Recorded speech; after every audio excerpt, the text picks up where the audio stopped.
Imagine an outside force enters your land in an attempt to colonize your nation.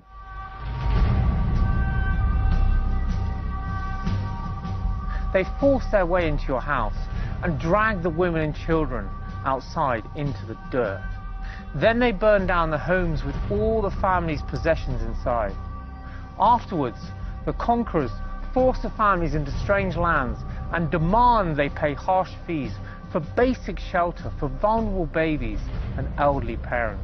In such places, they have no access to their regular jobs and services that they were used to, so they struggle to adjust and pay the high rental fees. Whilst in the same neighbourhood, some residents sold their loyalty to the invading forces and their houses remained secure as they are given their subservience to this outside occupying nation. Now this might sound like a history lesson concerning the European colonialists occupying a poor country in the 19th century. But what would you think if we said this was describing Egypt in the year 2020? And the worst part is this is not an invading force, but the same government themselves that are supposed to protect their own people.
Housing is not just a basic right written into the Constitution of Egypt, it plays a critical role in the social and political life. In Egypt, the house you have can determine marriage proposals, invigorate or slow down the economy, and raise up or bring down a ruler. Egyptian leaders have long associated themselves with at least one mega housing project per campaign. Today, glossy real estate brochures and media ads declare this big business. Egypt is currently the leader in per capita housing production, almost double that of China, creating a surplus that counts into the millions of units. How shockingly then today we find Egypt is in the grip of a housing crisis. الحق في السكن انا اسمع عنه. انا كمصري عارف ان انا ليه حق ان انا اعيش كويس واكل كويس واسكن كويس، بس فين؟ مين يوصلني في كده؟ حق كل مصري او كل مواطن مصري ان يبقى ليه حق في السكن، تاخد شقه وتعيش كويس وتاكل كويس، وكل ده حقك انت كمصري. ماشي حق. هطلبه من مين؟ لا انا ما اعرفش الحاجات دي. الحق في السكن بنسمع عنه بس ما بنلقاش قدامنا. لا مش موجود نهائي. سمعنا كلام كتير بس كان مقطوع عشوائي. Post-Arab Spring, with the insecure finance markets, Sisi and his regime were seeking to accumulate more wealth and popularity votes. He wanted to increase capital gains through housing and calculated that new buildings could open up the market to investors. However, this would need prime real estate land. The cunning Sisi seemed to have found a ruthless way to overcome his obstacle. So he launched a full-out assault on vulnerable self-built housing. They would be demolished and people simply uprooted. Not surprisingly, in June 2016, he announced his plans to eliminate all such houses, slating them as slums within 2 years. But as you can see, these so-called slums are not desperate places and are actually thriving today. A ready-made market was available with Gulf investors who do not trust in savings and wanted something concrete for their capital. Inspired by greed, Sisi looked for a legal loophole to literally steal land and housing from supposed illegal local residents and sell it on with big profits.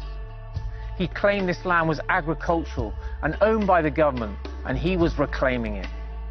Yet in the 1960s, the government regime had allowed the people to build here without restraint, even providing schools and hospitals to help build communities. But with corruption embedded in the fabric of the Arab world, such a practice is far from shocking. From top to bottom, everybody wants a slice of the pie. لما ممكن الوزير يقول قرار واللي من تحت ما بينفذ حاضر وبتاع وشغل ورق، لكن الواقع بيقفشني بيني وبينه وبياخد مني. خلاص الوزير شايف ولا حد شايف؟ ايه اللي عمله الحيوي بس؟ يجوا ياخدوا فلوس وياكلوا ويشربوا الزبادي الخلاط ويشربوا النسكافيه وياخدوا بعضهم يتوكلوا على الله. ادي اللي الحي ده. في واحد كان بيجي له من الحي، في واحد كان بيجي له من الحي.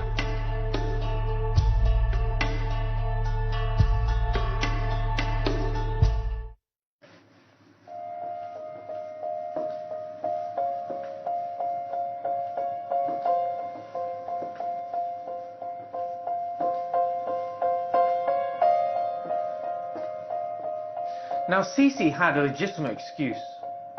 Demolition became his weapon of choice. 60% of the people living 50% of the housing, some 11 million people with no legal paperwork found themselves vulnerable or simply kicked out. Sisi could now demolish these buildings and sell the land on to prospective investors. A real estate agent from Alexandria admitted that of 120 apartments he sold in 1 year, approximately half went to wealthy Egyptian expats who now live in Gulf states. In a nation with people spilling on the streets, desperate for shelter, how are second homes even allowed? Track records show the expats price the common people out of the housing market. وانا جبنا معدات هندسيه تكفي ان انا انزل على القرى دي وابيد واشيل كل الكلام ده بالمعدات الهندسيه. الفساد مش قال وصل للركب، لا ده عدى الركب. والى المحليات بقى، الى المحليات اكبر فساد في العالم. وانتوا عندكم ناس هنا تعرفهم كانوا بينزلوا في المحلات؟ عضو مجلس الشعب اللي ينجح يجيب 2 قرايبه وعينه. تزكية. طبعا. حزب وطني. Now, another argument proposed by Sisi's regime was that self-builds were not safe and prone to collapse. Yet reports state only about 3% of the buildings are in this case. Most are built of solid brick and cement, not the flimsy temporary iron roof shacks we see in Latin America. They were built with care, as the builders lived there themselves, not by construction companies who take shortcuts to materials and safety to increase on profits. Another excuse is the government equates poverty with crime, but we find the opposite the case, people helping each other time and time again in these communities and living in harmony. لكن احنا بالنسبه لنا احسن منطقه في العالم. كفايه ان مفيش حادثه سرقه واحده حصلت، ان مفيش حد جرؤ يخش منطقتنا، لان احنا رجاله وقفنا حامينا. So simply put, the Sisi regime thinks the people are not useful to the state unless they're paying high rents or crippling mortgages. Sisi simply wants mega-rich oil leaders to invest their money. Likewise, new luxury housing is essential to secure financial loans to feed international banks, part of Sisi's special deal. But at what cost to the lives of the poor whose houses were destroyed and they're left abandoned to fend for themselves? So Sisi, why doesn't he just realise that with so many houses in decay, instead of just demolishing them all, it would be cheaper to renovate them and restore them to their original order? And this would save millions, but instead, no, he wants to demolish them all.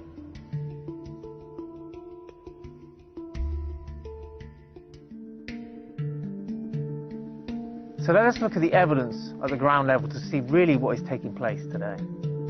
In Mardi, Cairo, in 2014, 22 apartment buildings were demolished, not with bulldozers, but with actually dynamite.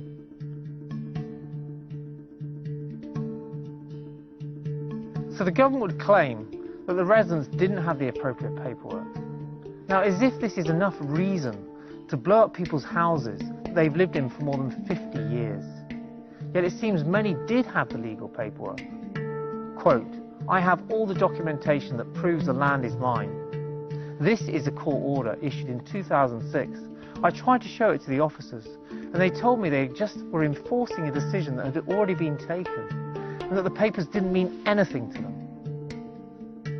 End quote. This man only knew of the plans the day that the demolition team showed up. A computer engineer living locally declared that this is criminal. These people have the paperwork to prove ownership of the land. And official media reports declared one child being killed, but residents said there were at least 20 children killed. And a video proved this, but this has now been taken down from social media, and it showed families screaming in grief, surrounding the corpse, remonstrating with security forces, who even fired tear gas on them. One reporter said on arrival, residents were dragging through the rubble and the smell of blood was guiding their search. Surely dynamite without evacuation was bound to result in casualties. And many people searching for loved ones and possessions ended up with serious injuries amongst the rubble. What kind of government treats its people with dynamite and brute force with no reason or warning? Now, even more shockingly, the head of the local government tried to justify the actions, claiming the dead child was delivered to the parents in a pristine condition, as if the fact that the child was not dismembered made everything okay. This is simply disgusting. Now, just a few days later, after all this destruction and death of young children, the investment board comes up on the land, this land in devastation, and it says Medi Investment Company. And what is startling is this is part of the government organisation. So in other words, the government is going to benefit and gain financial rewards from the death and destruction of its people. هنا وزارة الداخلية دخلوا علينا فجأة الساعة 6 الصبح. كسر من غير إذن ولا استئذان. أخذنا حاجتنا كلها وجرينا في الشارع هرعنا. ظلمونا وضربونا وكسروا كل حاجتنا وسابونا ومشوا. ما عملوش أي حاجة غير كده. هنوقف التنفيذ ونوقف أي حاجة، قال لك مفيش حاجة اسمها توقيف تنفيذ. وهدوا العمارة باللي فيها. بالعفش كله، ما سابوش حتى يعني أي حد ياخد حتى بطاقته الشخصية. كأننا قاعدين في غزة. Are these not the same poor people Sisi promised to provide accommodation for? Where is the compliance with international law concerning lawful eviction? People cling even to their electricity receipts, sometimes a meter, as proof that they paid for over 20 years, but still live in fear they will be denied a new house. This practice seems to continue unchallenged. As recently as September 2020, villages were literally being razed to the ground in what resembles a war zone. Here we see residents defending themselves from what looks like an unwanted assault on their housing. What is so shocking is this not even a war on another nation, but by Sisi targeting his own people. From 2011 to today in Alexandria, over 133,000 demolition orders have been issued. Now, if it was not enough that people were going to sleep with a constant threat of one of Sisi's bulldozers coming through their walls, we also see in Egypt today, despite the targeting of self-builds, roughly 400 modern apartments built by construction companies with government authority collapsing every year. Now, many of these houses are like layer cakes, which spring up before the cement has even time to harden. Now, in just 1 year, from July 2012 to June 2013, 392 buildings fell down. Now, this came with 192 deaths and over 800 families made homeless. This is not to mention unreported cases. And how is this possible if the regime has stringent safety regulations and maintenance policies? So why are they, the Egyptian government, destroying people's houses, which are often solid and decent, and yet their own public buildings are collapsing time and time again? First one building collapsed, then 3 others fell like dominoes. Military rescue teams have already pulled at least 19 bodies from the rubble, and they're looking for others. At this stage, there's little hope of finding anyone alive. At a nearby mosque, families are saying goodbye to their loved ones. Almost everyone knows somebody who has lost a relative. Their grief is mixed with anger at the authorities, whom they accuse of putting money before human life. Now, like the Leaning Tower of Pisa, we have a Leaning Tower in Alexandria, but this is not a tourist attraction. A pensioner walking home, looked up and saw her 13-story housing block had toppled and was only supported by falling on another block. She called the authorities and they said it was normal. It is a very tall building, and many lost their houses and became refugees at the local masjid. Now it came to light that the permit granted was only for 4 stories, but by bribing authorities it was built much taller. The foundation rods you could describe as shorter than a coffee table, a sign of companies flouting laws and government corruption in the face of money. A building inspector said this was normal. Unless there was a disaster, no action is taken. Families have been resettled miles from the original buildings, and husbands and wives segregated in shelters, a virtual prison sentence. Is this sham of a regime not charging people to live in matchstick houses and then leaving them broken on the streets when things fall apart? مليون بني ادم منطقه بحالها تتدمر عشان ميه مجاري ماشيه تحت الارض. فجاه ظهرت بقعه ميه في الشارع، الناس ظنت ان المساله بسيطه جدا، وبعدين قالوا ما فيش حاجه وبتاع. بعد كده الميه بعد ما شبعت البيوت تماما، اصلا المنطقه عايشه على ميه جوفيه اساسا، ميه جوفيه تحت الارض وفوق منها ميه مجاري بدات تاكل في الاساسات، البيوت وقعت فوق بعضها بشكل كده زي الشطرنج بالظبط. احنا اصلا عايشين عيشه، الحمد لله رب العالمين، عايشين عيشه يعني اعزكم الله عيشه حشرات مش عيشه بني ادمين. يعني الريحه ديت لو في بيت بني ادم ممكن يحصل له مصيبه سوداء. طبعا الاوبئه والامراض والفشل الكلوي كل ده من الامراض اللي عندنا بسبب المشاكل ديت حاجه ما تتوصفش. احنا بنعاني من الجوع كمجتمع فقير وصابرين، وبنعاني من المرض لان ما عندناش مستشفى، ساكتين. اصبحوا كمان تخشوا ميه المجاري بيوت. والله يا ابني انا بفطر جنب ميه المجاري، والله انا عامل متر في الارض فحت، وادي صاحب البيت اللي انا ساكن فيه عشان اسحب الميه عشان ما نغرقش انا واولادي.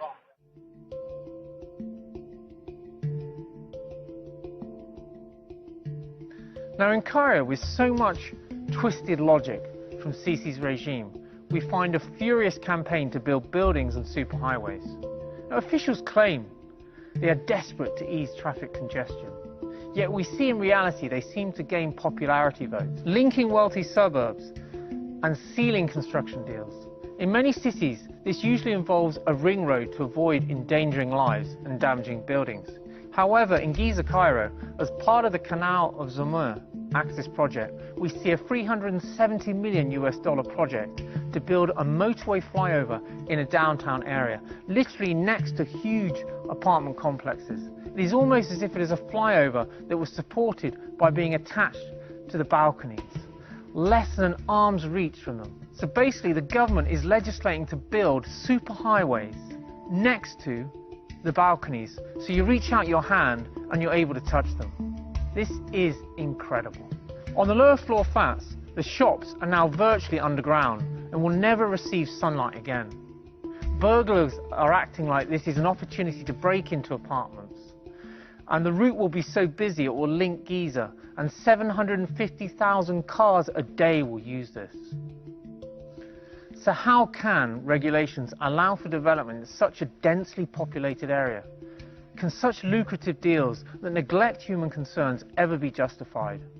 What about the risk of lives for the children with the traffic, the noise, all this pollution?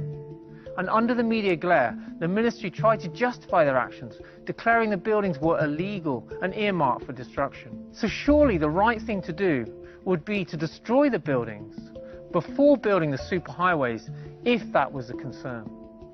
Now Sisi claims he wants to ease congestion, make things better for the people. So why is it always that these superhighways seem to link to the wealthy estates of the rich?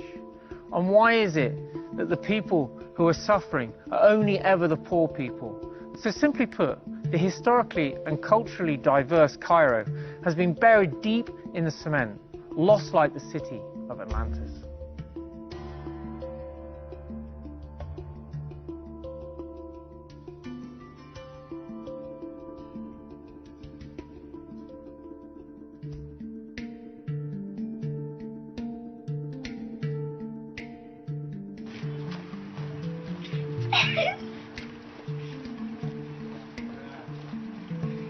طب وانتوا عايشين هنا وسط التراب وكده، يعني ما بتخافوش مثلا لا احنا بندفن الميت هنا وخط السبان بينام على الطرق. اتعودتوا خلاص. خلاص ما بنخافش. عشان الناس بره بتفتكر غير كده. لا. تقول ازاي الناس دي عايشه وسط الميتين وسط التراب وكده. من الحش اللي شافوه امبارح.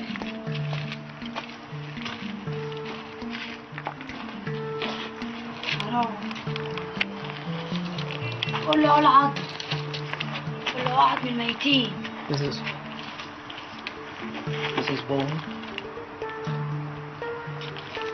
حطيه بقى حرمة الموت.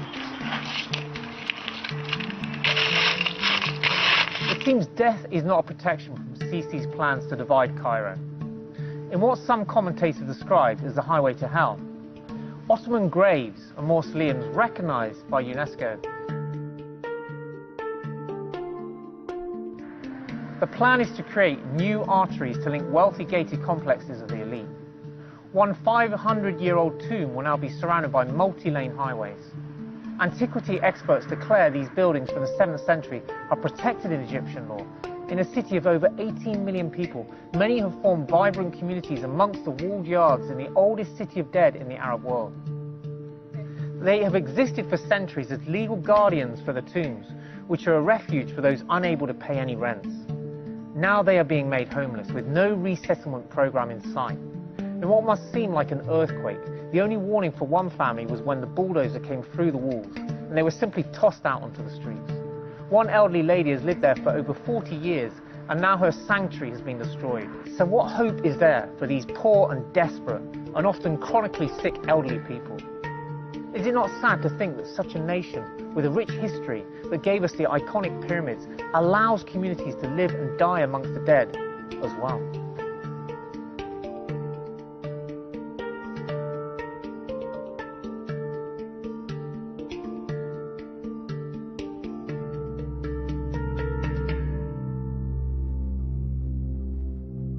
Today, the egomania has reached epic proportions under Sisi, who, like so many predecessors, wants to immortalize his legacy in the brickwork. Each new leader seems to come with bigger and more glitzy projects. He wants to be remembered as the one who transformed his city into the new Dubai or Singapore. Now sold as his Maspero master plan, an urban regeneration scheme. But for which people? A special ministry created called the Urban Renewal Scheme seemed to offer much hope. Now this was headed by Layla Iskander, and she demanded no forced evictions. And initially local residents were consulted, but this was obviously a PR stunt, and it was soon revealed when she was kicked out. There was no vision to provide shelter and hope for some of the desperate 2 million homeless, but instead an amusement park of malls and luxury hotels for the filthy rich elite and their circus entertainers, as proven by Sisi's testimony to the destruction and last rites of the oldest watch shop in Cairo. How is this possible when buildings over 100 years in Egypt should have heritage status? Whilst many other people's houses are literally crumbling around them, Sisi legislated for an outlandish outlay which had displaced roughly 18,000 residents. The demolition work alone cost around 170 million UK pounds.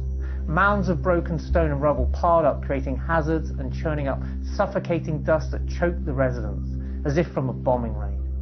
A paltry offer of 50,000 Egyptian pounds to evacuate them fell well below the market value, leaving many vulnerable to homelessness. They are targeting impoverished people who don't have official papers, who are paying low rents, as evictions are so cheap legally.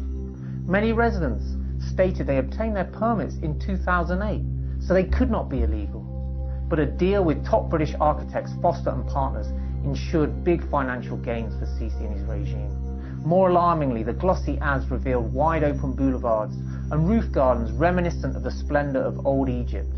But when the rest of the nation is literally dying out for a safe haven, how sickening is this? And with the plans completed, there is a ready line of usual suspects to pounce. Oil-rich aristocrats from Gulf nations who buy up the stock, denying Egyptians a right to their own housing. صلح لا هيتصلح ما تقلقش لا هيتصلح وكل حاجة ترجع زي الأول. هو الحكومة جت من الأوضة وكسرته.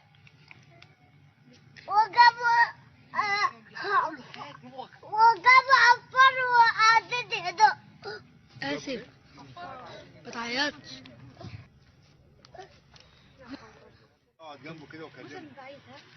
جاب لك موبايل.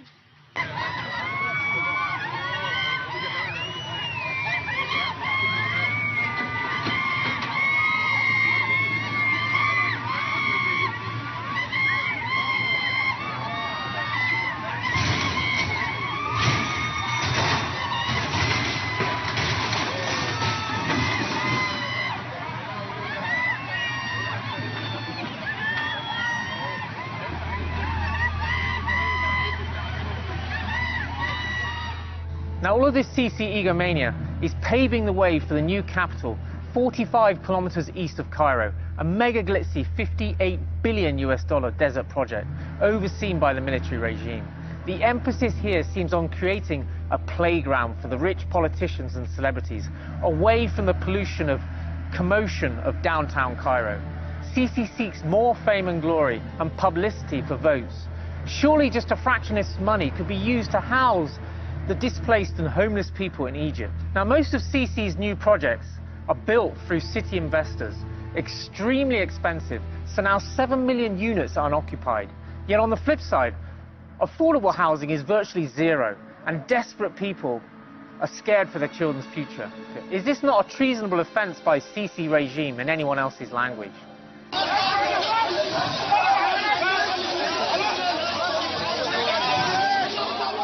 Is it any wonder this war against his own nation led to Sisi and his elite being exposed by former contractor Muhammad Ali in 2019? He showed how Sisi squandered billions on vanity projects, such as the presidential palaces and even a luxury hotel for the military in Cairo.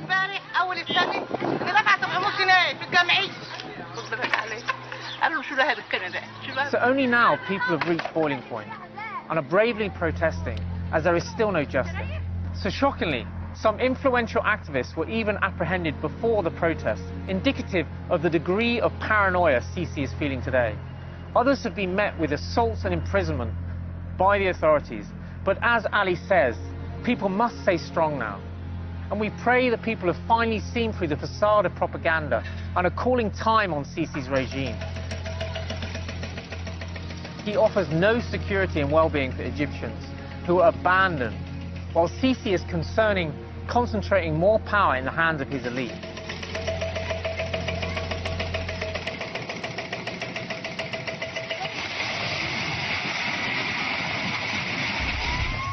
So ultimately to Sisi, it really seems some humans are more equal than others. Exclusive villas and palaces of Sisi remain intact, while on nearby land the houses of the desperate and poor are demolished with all their possessions. House builders bribe government officials to break laws, and when they come tumbling down, these buildings kill innocent children, and these owners face no charges. Now, Sisi is clearly following in the footsteps of the ancient tyrants, such as the Pharaoh of the time of Moses, who himself reached such a degree of cruelty and negligence of his people. And with no alternative parties being allowed, there is no internal challenge. And even if Sisi is removed, surely the military regime will put another merciless dictator in his place. So wake up, Egypt, and fight back and take your rights as you deserve.